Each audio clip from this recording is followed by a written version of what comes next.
Previously, when Duke Almondite finally agreed to sleep with Princess Lewellyn, she commanded him to come inside and take off his clothes, and as they indulged in lovemaking, he kissed her like there was no tomorrow. However, Lewellyn embraced Almondite and requested him to hurry up. Complying, he quickly pierced the long injection deep inside, causing her to shout loudly. Later, when Lewellyn questioned why he had left her in the past without telling her, Almondite suggested it was better if she never knew his reason. Enraged, Lewellyn expressed that this was why she hated Almondite and did not want to forgive him. She then ordered him to leave her room as soon as possible. But, as she opened the door, she was shocked to find Commander Tristan guarding her room. As Tristian asked if the man inside the room was Almondite, Lewellyn did not respond to his question but simply attempted to leave. Yet, Tristian followed her, mentioning that he would escort her to her destination, which perplexed Lewellyn. So, let's dive into the chapters 77, 78, and 79 of the manhwa, The Secret Bedroom of the Forsaken Princess. As Tristian escorts Lewellyn to the royal bathroom, he requests her to wait outside until he checks if there is any ambush inside the bathroom. Tristian scrutinizes every corner of the room while Lewellyn wonders why he does not inquire about her and Almondite sleeping together, as it would make her feel more guilty. Struggling, she mutters about why she can't spin the faucet of the bathtub. At noticing her trembling hands, Tristian slides his hand on the faucet and suggests her to leave it to him. And as the water begins to flow out of the faucet, Lewellyn shallowly thanks Tristian for his help, but he does not respond to her gratitude or even glances at her. Noting this, she worriedly wonders why he does not say anything. She then starts to search for the heating stones, asking herself where the servants put them. Somehow, she finds them placed on a higher platform. She lifts her body in the air and extends her hand to reach the stones, but she seems to fail in picking up the stones. Suddenly, Tristian approaches Lewellyn from behind and effortlessly picks the heating stones. Perplexed, she reflects that she never noticed that he is really a tall guy. Later, as Tristian drops the heating stones in the water, he informs her that he will be guarding the bathroom from outside while she enjoys her bath. Observing Tristian taking his leave, Lewellyn sadly wonders why she is so careful when he isn't questioning her affair with Almondite. Besides, immersing her body in the warm water, she reflects that despite Almondite's promise to be available whenever she needs a man's body, she cannot keep that promise, as Tristian and she are not in that kind of relationship. Moreover, Tristian did it because of her order, not out of any romantic feeling towards her. However, she swiftly notices smooch marks all over her whole body, and soon realizes the sole reason behind Almondite's sullen expression. Assuming he must have seen all of these, she then touches the stigma, muttering that the stigma will not bother her anymore for the next week. Confused, she reflects on what a weird curse it is, still making her excited after a wild night with Almondite. Floating in the water, she wonders who cursed her with such a disgusting stigma and why.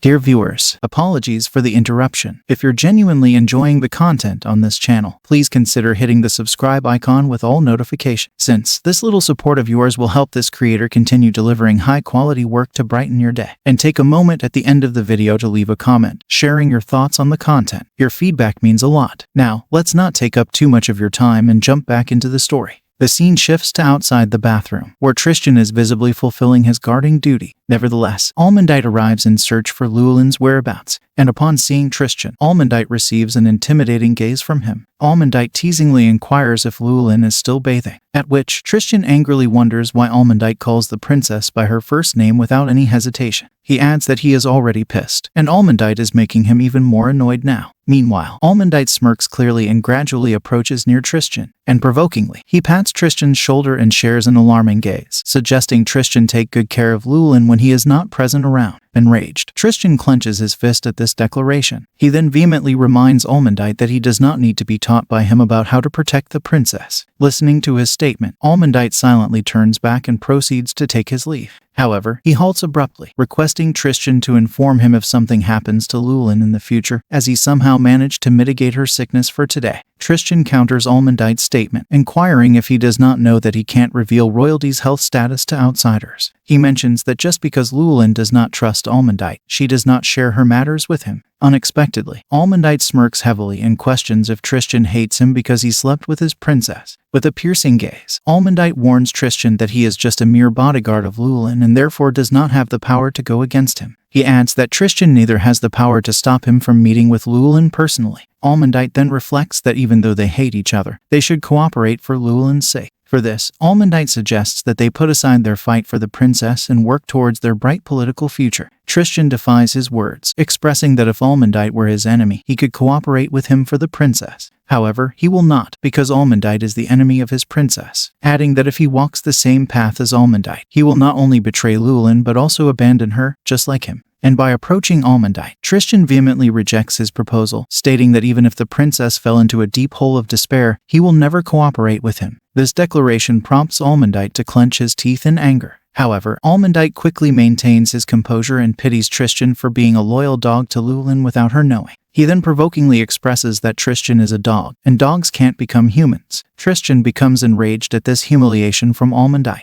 Not wanting to stop, Almondite teasingly inquires why Tristian is so loyal to Lewellyn, adding that Tristian is a dog and dogs will be abandoned if they try to become humans. And as Almondite finally takes his leave and steps outside the palace, he furiously lands a punch on the wall with full force, injuring his hand heavily. Meanwhile, Tristian finds Lewellyn drowning in the bathtub, and as he rescues her, he worriedly asks her to open her eyes. Lewellyn opens her eyes, and at observing this, Tristian inquires if she is alright. Hearing this, she comes back to her senses. Plus, finding herself in Tristian's arms, she questions what he is doing there and what happened to her. To this, Tristian informs her that she did not came out of the bathroom for a long time, so he checked and found her drowning in the bathtub. Lewellyn assures him that there is nothing to worry about, as she just overslept. Yet, Tristian asks how she can be alright when she can barely stand upright in the bathtub. He then cutely rebukes her, questioning why she didn't answer when he knocked loudly on the door. Perplexed, Lewellyn answers that she couldn't hear him because she was very sleepy. Drooping his head, Tristian expresses that he is glad to hear that, as he thought something bad had happened to her. Suddenly, he shifts his embarrassed eyes away upon realizing that she is totally naked. However, Lewellyn wonders why he is blushing when she is the one who is naked.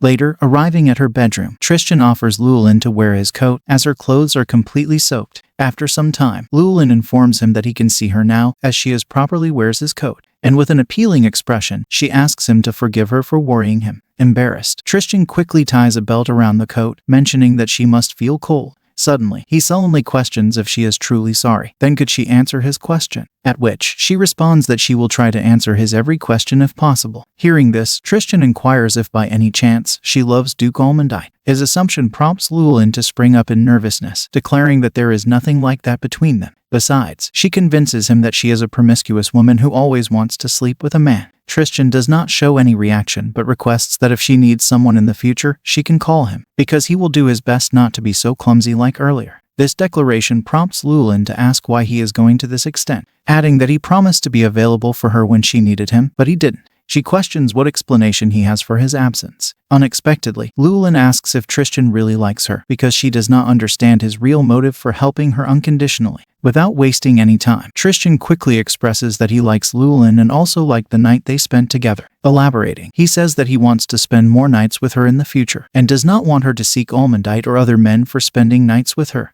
As we wrap up today's segment, thank you for being with us until the very end. I'll be sharing fresh videos of this manga and exciting new series every weekend. Your support is invaluable, so please subscribe and hit the notification bell to stay updated. Your encouragement keeps the channel thriving, and I appreciate it immensely. Until next time, take care and goodbye.